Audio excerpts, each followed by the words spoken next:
The nature of the relationship between Israel, that is, Old Testament Israel, and the Church has been the subject of much misunderstanding and debate. Has the Church replaced Israel, or are they two distinct groups that God is working with separately? To answer this question, we must first clarify what is meant by the term church. The word church, ecclesia, originates in the Old Testament Septuagint as the designation for the assembly of the Lord's covenant people. Cf. Deuteronomy 4:10, Joshua 85, Psalm 22:22 LXX. This assembly or congregation gathered under the guidance of their elders in submission to God's word, establishing the foundational structure and governance that continues in the church today. Even outside the biblical context, in classical Greek and Greco-Roman society, ecclesia referred to a political assembly or gathering of citizens, an organized community with shared purpose and authority. Therefore, when Jesus spoke of the church prior to the establishment of any New Testament congregation, his listeners would have understood the term clearly in this long-standing sense according to both Scripture and the contemporary and historical context. Matthew 16, verse 18. The church is not a new institution introduced by Paul or the New Testament writers. Rather, it is the continuation and fulfillment of God's covenant people, the assembly of Israel, now gathered around Christ, the shepherd of Israel. Throughout the Old Testament and into the New, the assembly or church of God's people is always presented as a holy, faithful community.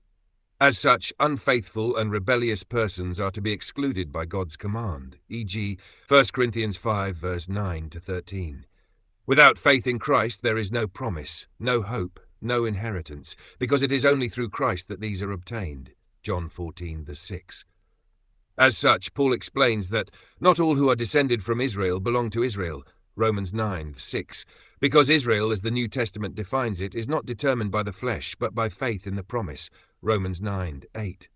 This forms the basis of church discipline and practices, such as excommunication, serving as both a precursor and a solemn warning of the final judgment, when those outside of Christ will be definitively removed.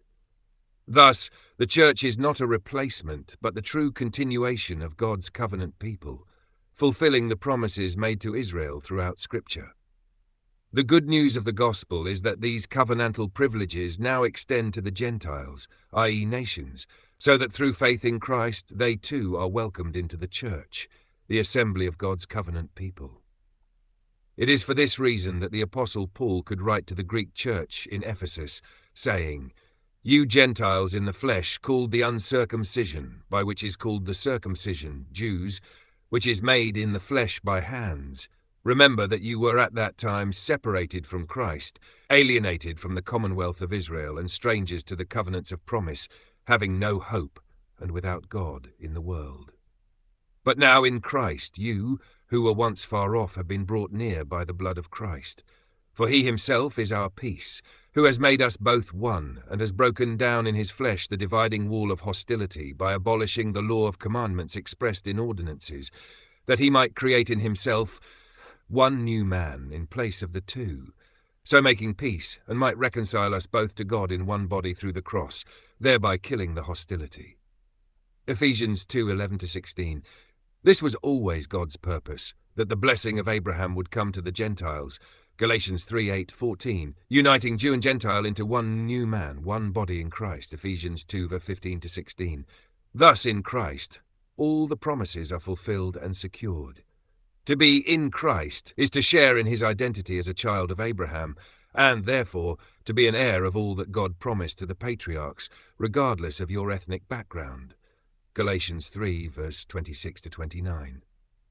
The good news is not that God has replaced Israel with the covenant assembly, but that he has perfected this assembly in Christ and included the nations as fellow heirs of all the blessings promised to Abraham and his descendants.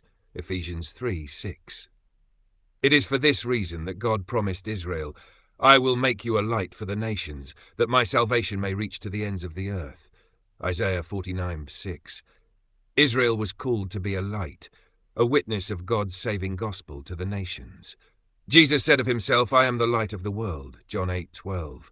And of his church, "You are the light of the world," Matthew 5:14-16. Therefore, to identify Israel, look for the light, the gospel of Jesus Christ. The church is not a novel institution nor a replacement for Israel, but the mature and redeemed assembly of God's covenant people, rooted in the Old Testament, fulfilled in Christ, and extended to all nations. Through Christ, both Jew and Gentile are gathered into one body, the true Israel of God, heirs together of the promises, the covenants, and the inheritance once spoken to the patriarchs. The gospel does not announce the abandonment of Israel, but the expansion and perfection of Israel in the Messiah. In him the dividing wall is torn down, and a new humanity is formed, united not by bloodline, but by faith. This is the mystery now revealed, that the church, as the body of Christ, is the gathered assembly of God's people from every tribe, tongue, and nation, one flock under one shepherd, forever.